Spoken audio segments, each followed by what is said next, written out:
Mark, it's that time of year again. We're coming up to the BetVictor Northern Ireland Open at the waterfront in Belfast. You're going for 3 in a row. How much are you looking forward to it? Yeah, absolutely. It'd be nice to go there. Just great memories, obviously, of what's happened the last 2 years, and getting to play in front of the home fans again would be something special. When we look back on snooker history, there's not that many players who've won the same tournament 3 years in a row, unless we go right back to the days of Hendry and Davis dominating. But amazing that Judd won it 3 years in a row in Belfast, and now you're going for the same. Yeah, it'd be nice to replicate that. Obviously, if you're following the footsteps of anyone like Judd or Hendry or Davis or people like that, you're doing something right. But look, there's a long way to go. You know, I've 7 matches to win to try and do that. But it'd just be nice to go there compared to what it was like the early years for me when I used to hate it and felt the pressure too much and just playing for the wrong reasons. I feel like I've nothing more to prove to the people in Northern Ireland. I feel like I've repaid them for all the heartache over the years in the early days there, and winning 2 years in a row. That's 14 matches in the span of one. I've done all right, so I can go out there and try and enjoy it this time.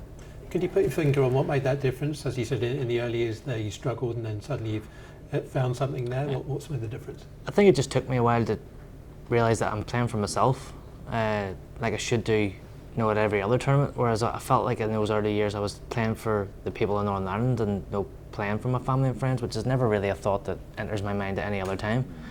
And then in the very early years I was getting involved in all the tickets, I was organising all that, and that sort of took its toll. And I just made a conscious decision, I think 3 years ago, to just treat it like any other tournament. So I didn't even stay at home. I stayed in a hotel in Belfast, and I really stayed away from the club, stayed away from family and people like that, and just only really seen them when I was out playing, really. And even though it didn't work the first year, I lost to Urson back in the last 16. I played some good stuff that week and come up just a little short, and then obviously won the next 2 years. So I feel like that's helped me turn the corner as well. And looking back on the 2 finals you've won, you had that amazing final with Higgins in 2021. Last year was much more comfortable against Joe Yulong.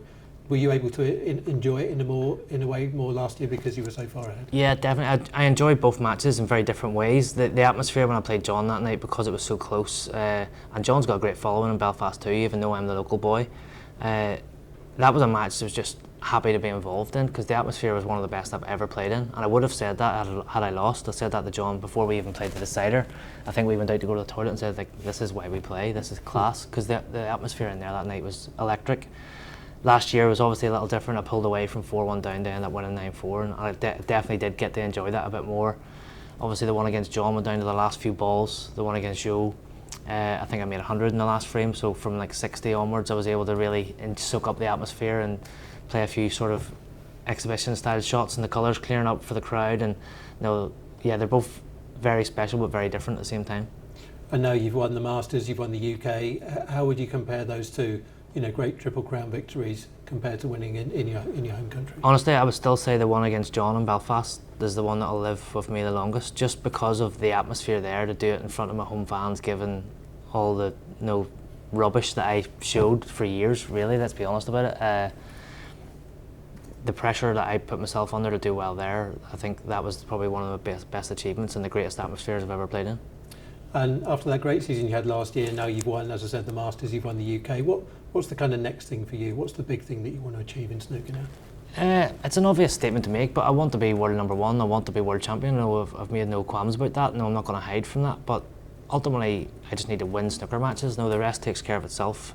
If you win matches and win tournaments, then number 1 world champion, it'll take care of itself. I feel like I've got the game to do it. I've won everything else, so why not the world? So that's what the ultimate goal is.